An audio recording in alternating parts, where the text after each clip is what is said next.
외로움의 습격, 김만권 지음입니다. 그러니까 2019년 겨울이었다. 내가 외로움으로 세상을 만나기 시작한 때가.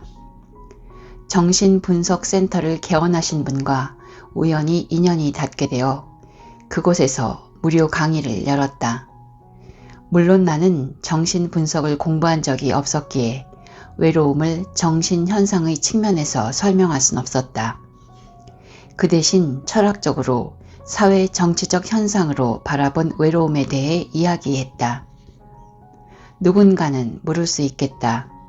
왜 하필 외로움에 대한 이야기를 하게 됐느냐고. 표면적으론 그해 1월 영국이 세계 최초로 외로움부 장관을 임명했다는 보도가 하나의 계기가 되었다. 정확히 말하자면 차관급 인사지만 그렇다고 해서 이 기사가 주는 충격이 가벼워지진 않았다.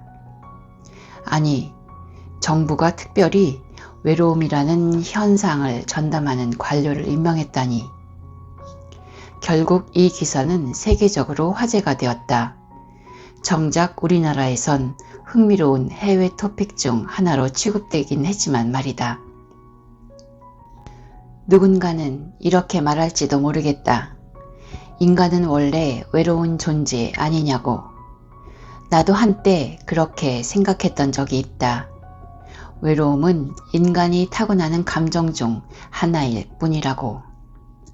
하지만 정치 철학사상 최초로 외로움을 명백하게 철학적, 정치적 주제의 하나로 다룬 한나 아렌트는 이렇게 말했다. 외로움이 이토록 우리 일상을 지배하는 감정이 된 것은 20세기에 들어서다. 놀랍게도 영어권에서는 16세기까지 외롭다는 말이 존재하지 않았다. 달리 말해 외로움이란 그 이전까지는 말로 제대로 표현할 수 없거나 혹은 표현할 필요가 없던 것으로 이후 사회적 변화와 함께 찾아온 새로운 감정이라고 할 수 있다. 강의를 통해 이러한 사실을 처음으로 알게 된 수강생들은 대부분 놀랍다는 반응을 보였다. 외로움이 학습되는 감정이라니. 그것도 20세기에 들어서야 제대로 이해하게 된 감정이라니. 더 놀라운 건 수강생들이 보인 반응이었다. 그해 정신분석센터에서 무료로 강의를 한 후 비슷한 강의를 수십 차례 더 했는데 그때마다 청중들은 외롭다는 말에 반응했다. 많은 이들이 이미 외로움에 시달리고 있거나 서서히 혹은 빠르게 외로워지고 있는 중이다. 청소년부터 노인까지, 빈자부터 부자까지, 초등생부터 대학생까지, 부모부터 자식까지, 평범한 사람부터 시민사회 활동가와 정치 엘리트들까지 모두 외롭다는 말에 반응을 보였다. 그들이 고개를 끄덕일 때마다 진심 어린 감정이 전해졌다. 그즈음 느닷없이 팬데믹이 덮쳤다. 정부는 말했다. 우리 2주만 함께 참아요. 2주가 4주가 되고 4주가 2달이 되고 2달이 6개월이 됐다. 코로나19 바이러스가 사람과 사람의 호흡 사이로 옮겨다니는 동안 세상은 마치 1980년대 상영된 애니메이션처럼 부회라는 유독가스를 내뿜는 숲으로 가득 찬 것처럼 보였다. 그 사이 사회적 거리두기가 일상이 되었다. 세상은 말했다. 서로 거리를 둔 채 떨어져 지내는 게 우리 모두를 지키는 방법입니다. 다른 이와 거리를 두어야 하는 일상은 2년 넘게 지속되었다. 지금도 온전히 끝난 건 아니다. 그 긴 시간 동안 우린 다른 사람 곁에 가까이 가지 못했고 서로의 얼굴을 마스크로 가려야 했으며 말 몇 마디 나누는 것조차 조심스러워했다. 이것은 완전히 새로운 경험이었다. 어쩌면 그동안 영위해 오던 삶의 방식을 송두리째 바꿔놓을 만큼 충격적인 경험이었다. 그렇다면 서로 떨어져 보내야 했던 시간과 거리, 마스크와 침묵은 우리를 어떻게 바꿔 놓았을까? 낯설기만 했던 그 경험은 사람들을 어떻게 고립시켰고 얼마나 더 외롭게 만들었을까. 존재의 측면에서 보자면 외롭다는 말은 세상에서 사라졌다는 의미와 같다. 외로워진다는 말은 결국 세상에서 사라지고 있다는 말이다. 보이지만 보이지 않는 사라진 존재라는 뜻이다. 지금은 지구에 살고 있는 인구수가 가장 많은 시대다. 이들 중 많은 이들이 문만 열면 바로 이웃을 만날 수 있는 도시에 산다. 반면 지금은 가장 많은 이들이 외롭다고 말하는 시대이기도 하다. 놀라운 기술의 발전 덕에 모두가 연결된 시대이지만 이 세상은 외롭다, 내가 사라지는 것 같다고 말하는 사람들로 넘쳐난다. 자신이 존재하는 의미를 모르겠다고, 이런 얘기를 털어놓을 사람조차 없다고 말하는 사람들이 주위에 너무 많다. 돌이켜보면 우리 각자는 오래전부터 외로워지고 있었으나 사회의 관심 밖에 있었다. 그러다 보니 이제 고립은 하나의 사회 현상으로 가히 외로움의 습격이라 불러도 될 만큼 당혹스러운 문제가 되었다. 이 때문일까? 정치 경제학자 노리나 허츠는 21세기를 외로운 세기라 부른다. 언제까지 우리는 우리 자신을 이렇게 외로운 나, 사라지는 나로 버려두어야 할까? 그래서 이 책은 이렇게 묻는다. 우리는 왜 이 세계에서 사라지고 있는 걸까? 우리는 어떻게 의미와 존재를 잃어가고 있는 걸까? 이 외로움은 정녕 어떻게 해도 떨쳐버릴 수 없는 걸까? 어쩌면 답할 수 없는 질문들인지도 모른다. 우리는 외롭거나 외로워지고 있는 사람들의 사정을 일일이 알아낼 방법이 없다. 하지만 사람들이 외로워지는 이유와 과정에 대해 철학적으로, 사회 정치적으로 접근해보는 건 가능하지 않을까? 사람들이 그 어느 때보다 외로움을 많이 느끼고 있다면 분명 우리를 이렇게 만든 21세기만의 조건이 존재할 테니 말이다. 그것이 무엇인지 밝혀내는 일이야말로 철학이 할 일이라 생각한다. 더해서 외로움으로 뒤덮인 세상이 얼마나 위험한지도 이야기해 보려 한다. 그리고 조금은 서툴지만 어떤 식으로 함께 외로움에 맞설 것인지 그 대안도 나누어 보고 싶다. 흔히 철학을 나와의 대화라고 한다. 맞는 말이다. 하지만 이 말이 자기 안으로 숨어들라는 의미는 아니다. 오히려 철학은 그 대화를 주변으로 넓혀가라고 당부한다. 인간이라는 존재는 홀로 덩그러니 버려지기 위해 이 세상에 온 것이 아니다. 100년 남짓한 인간의 삶은 우주의 시간 속에서 보면 찰나에 가깝지만 그 짧은 순간이나마 함께 잘 어울려 살아가는 게 인생의 의미이자 존재의 목적이다. 나는 그렇게 잘 어울려 살라는 의미로 인간에게 주어진 축복의 재능이 언어라 본다.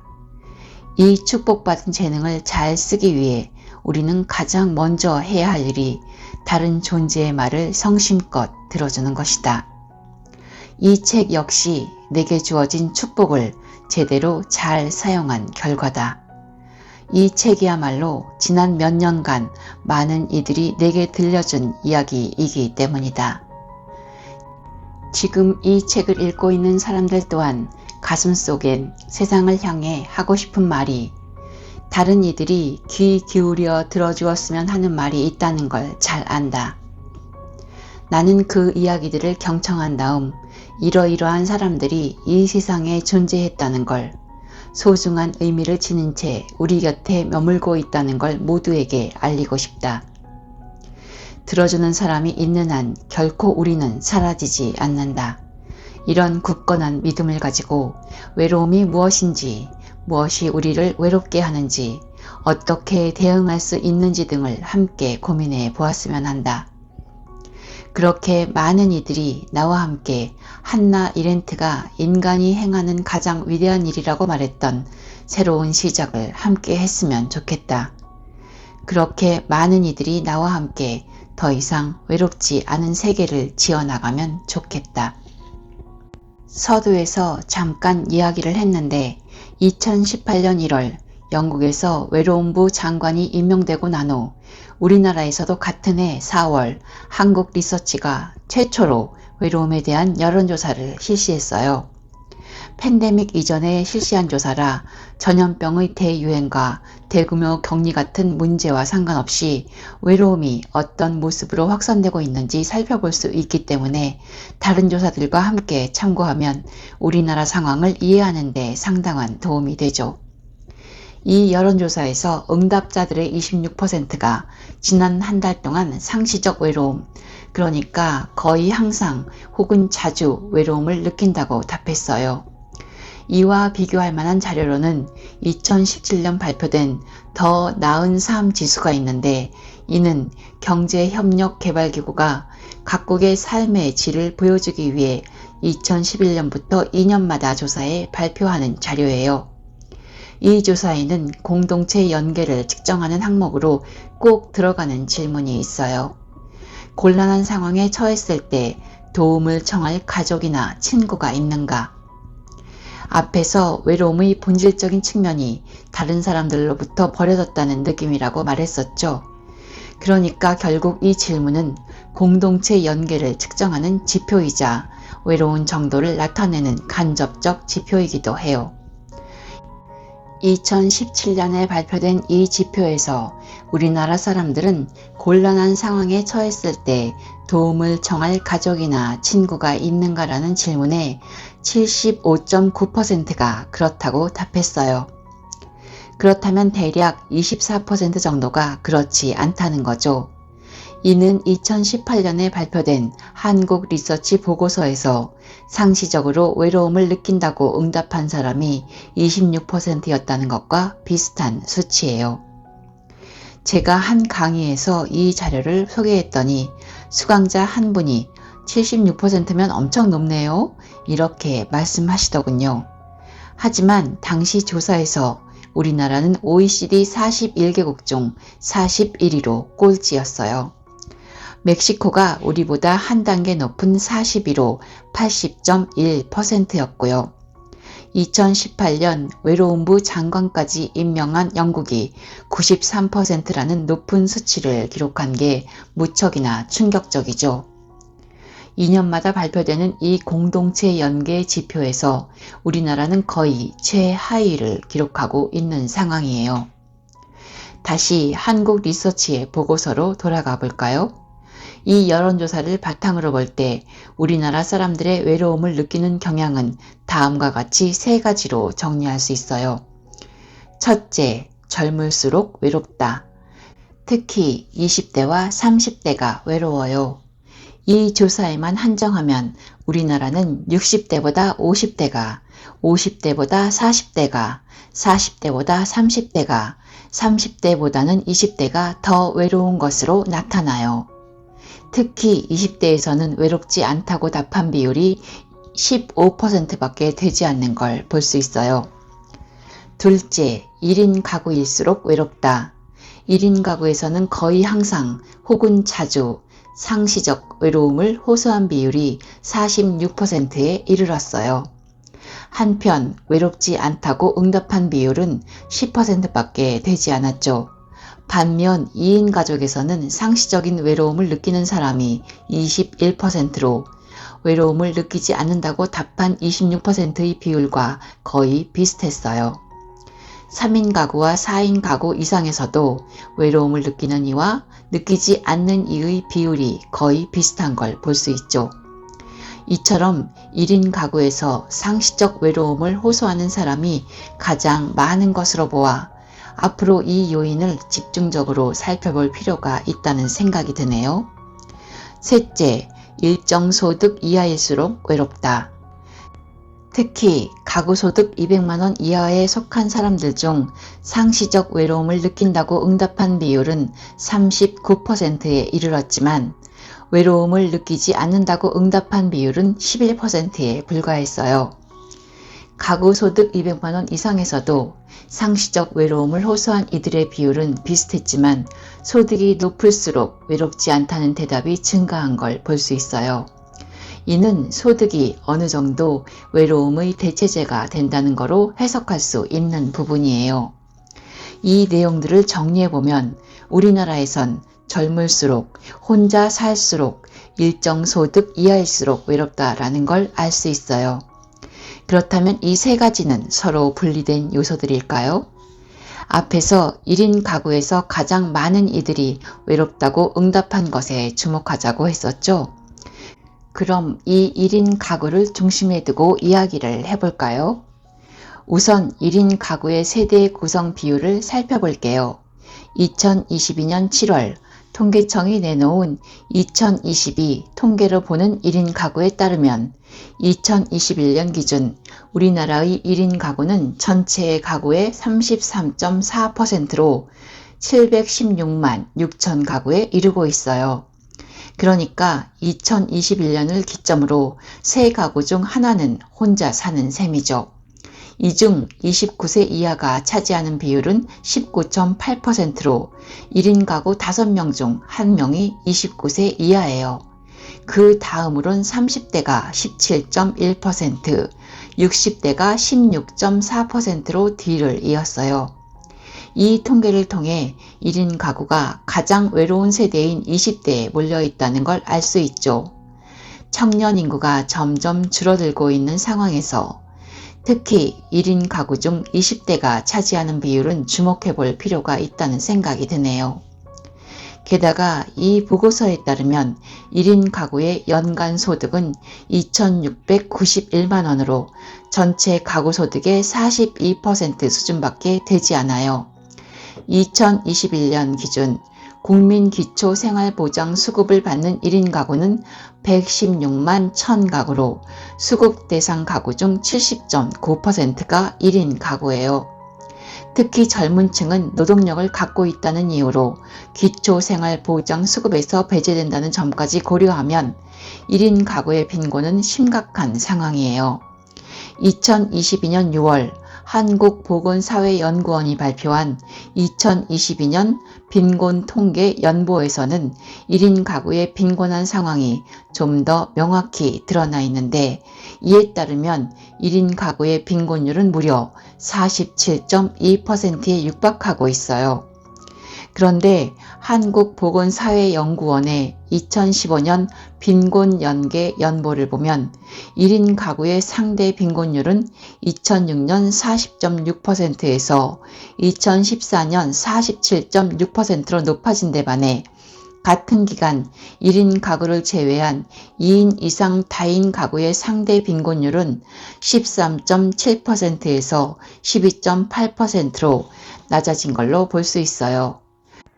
이 통계를 보면 1인 가구의 상대 빈곤율이 다인 가구의 4배에 이르다는 사실을 알 수 있죠. 결국 1인 가구의 청년 세대와 저소득층이 압도적으로 많다는 건 이 세 가지 요인이 상관관계를 지니고 있다는 걸 보여주죠. 문제는 우리나라에서 1인 가구의 비율이 폭발적으로 늘어나고 있다는 거예요.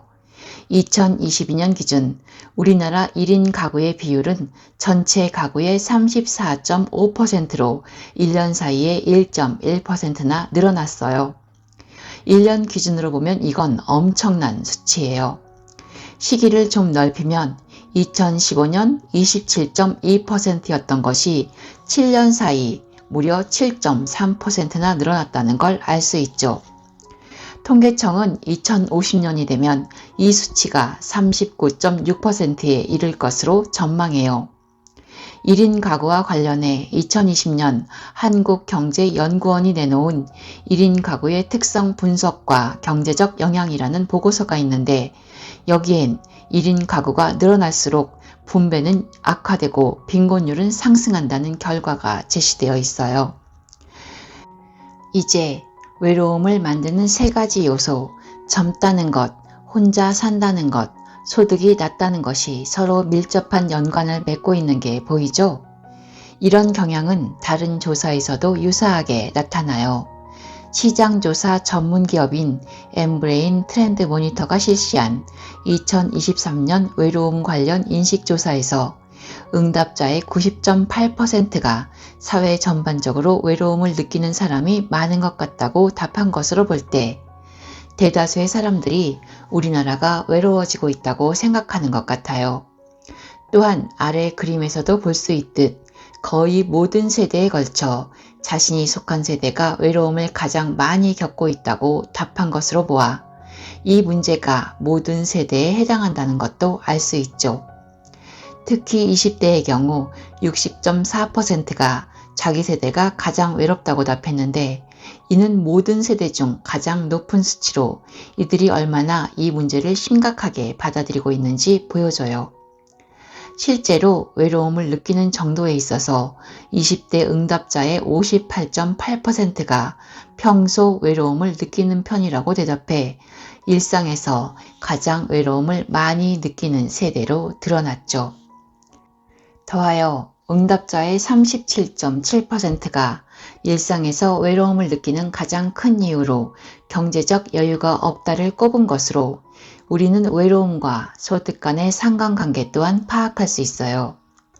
비슷한 결과를 보여주는 또 다른 자료로 2022년 서울연구원이 내놓은 서울시 1인 가구의 사회적 외로움 및 고립 실태와 대응 전략이 있는데 이 조사에 참여한 1인 가구 3,000명 중 62.1%가 외로움을 느낀다고 답했어요.